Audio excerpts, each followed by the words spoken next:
Ladies and gentlemen, the awesome Rob Deering!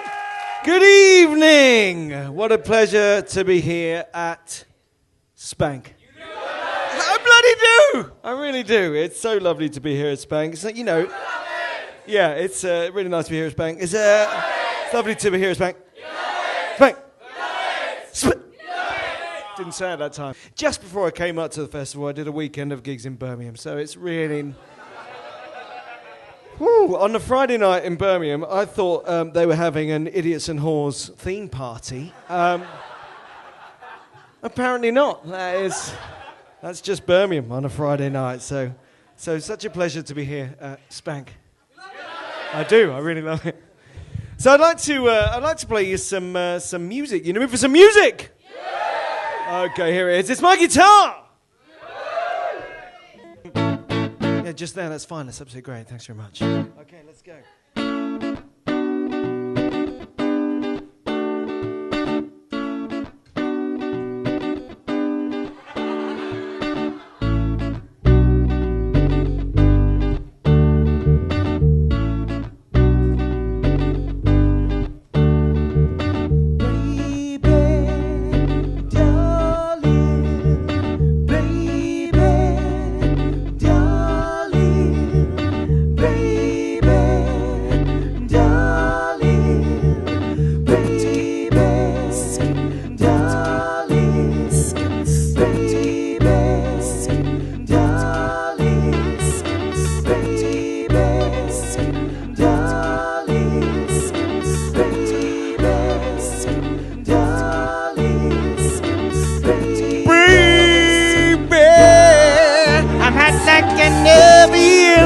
I need some loving, and baby,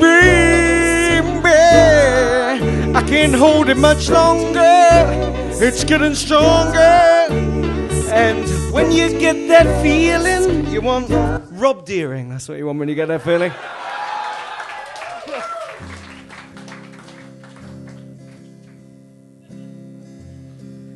Something in the way she moves, one leg shorter than the other.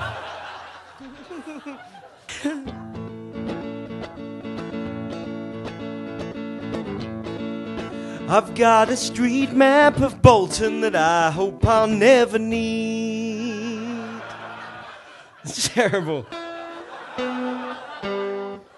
Terrible shithole. So, I'm kind of a 9 or a 10. I'm very, very good. It's a very, as you can see, very straightforward electric guitar. There's nothing fancy about my guitar. It's very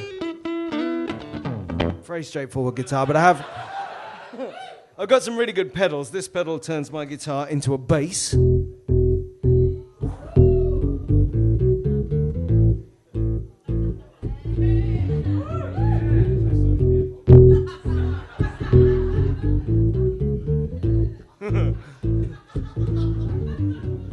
Instead of hip hop, hidden head. I mean, I can't rap, obviously.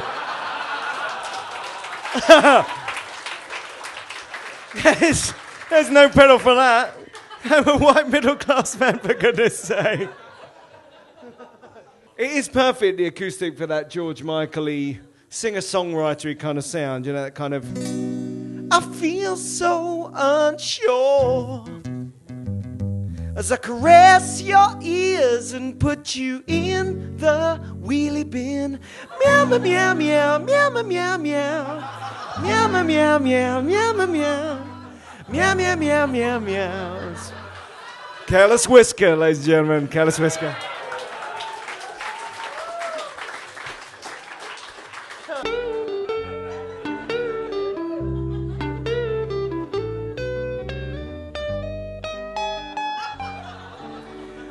Now, I've got a theory about this song, ladies and gentlemen. My theory is this. I think that the people in this song are pissed. They don't even go to this party till late in the evening. When they get there, everyone turns to see. It's not because she's gorgeous, it's because he's gone, oh!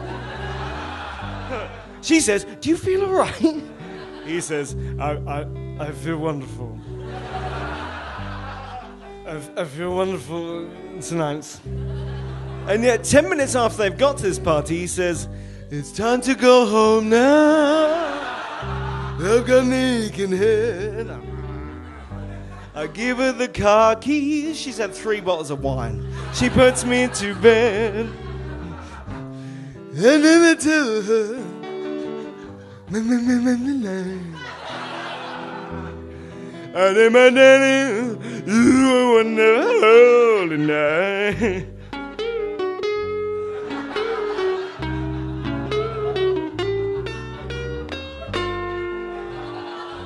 And then once the light's off, right, you know that one of 2 things is going to happen, yeah? They're either going to have the drunken sex. Drunken sex, yeah, that's it. Yeah, no inhibitions. Yeah. No skills. Yeah. Kind of the next day you're thinking, if I remembered that. Either that or they're going to get to within an inch of the drunken sex. It's on, it's going to happen, and then they pass out. Wake up 3-4 hours later, naked, on each other. Oh, you look awful this morning. In this song, as it turns out, neither of those 2 things happens. We find out now. Final verse. I'm hugging the toilet. The porcelain feels so cool. She's holding my hair back. She calls me a drunken fool. And as I revisit everything I've had to eat that night, I said, my darling, you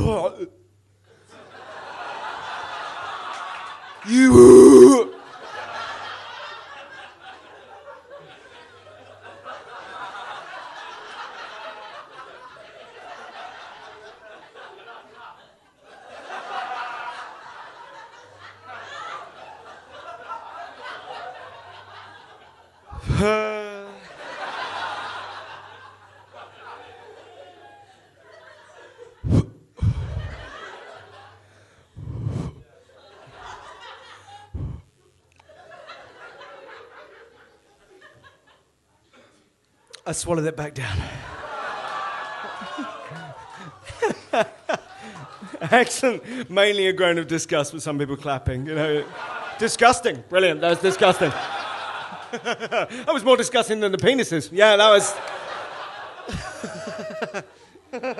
If I don't know, you know, it's an old crap song, but if that is a very romantic song for you, I can only apologise if I've really ruined that from here on in. Right, guys, I'm here with Rob Deering after a fantastic set at Spank. How'd you find that? I enjoyed it very much. Thank you for your kind words. What came first, the comedy or the music? What? Well, both. I was a comedian without instruments for a long time, and then the instruments gradually took over my set, like a disease. But I was a musician without a sense of humour before as a comedian. So the only thing that took a long time was for me to think of doing both at once. And then I kind of went, oh, yeah, I could do that. Because, like, from the side of the stage, like, all the loop pedals and everything like that, it looks so complex. Like, is it very difficult to do what you do? Like, I don't imagine it's easy. Now, once you get the hang of it, you know, it's only like different versions of the same thing. So once I got a couple of loops down, the other loops make a lot more sense. If it's too difficult, I don't do it. It's better, you know, you don't want to watch me suffer. So I try and do ones that are going to come out, you know, sounding nice, so that we can get on and have the jokes. At what point did the music come in? Like, how many years have you been doing it with the music?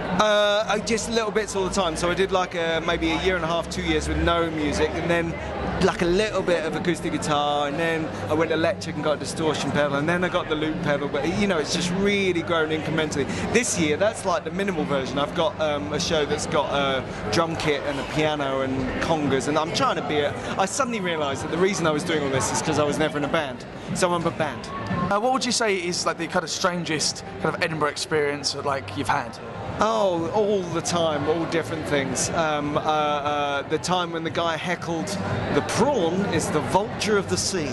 It sounds like a non sequitur, doesn't it? It sounds like it's out of context. It was exactly as out of context then. It's like, what the hell are you doing? So, it being this your decade of Edinburgh shows, what kind of tips would you give for anyone kind of coming to Edinburgh as a comic or as a punter or anything like that? Well, you got to pace yourself. It's 3.5 weeks. Thank you very much. Some fans? Yeah, which is always nice.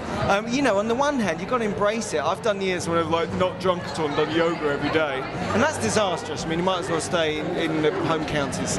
But on the other hand, if you get on it every night, well, I used to, but you know, you basically don't recover until about December. So a little bit of moderation is necessary.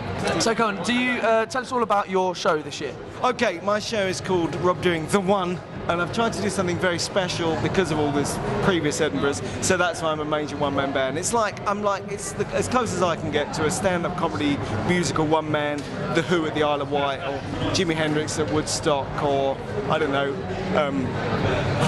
Chaz and Dave. Dave in the old Dog and Duck, 1981. So Chaz and Dave in Southend, it was pretty epic. Yeah, Busted, their final gig was a really big one. Bewitched? Yes, I have been a little bit. Oh, I see what you mean. And then I'm also doing my quiz, which is on Fridays and Saturdays, 11 o'clock. Beat This, that's called. Lots of good guests. Very exciting. Okay, cool. Well, thank you very much, Rob Deering. That's been Dead Parrot and the wonderful Mr. Rob Deering. Thank you.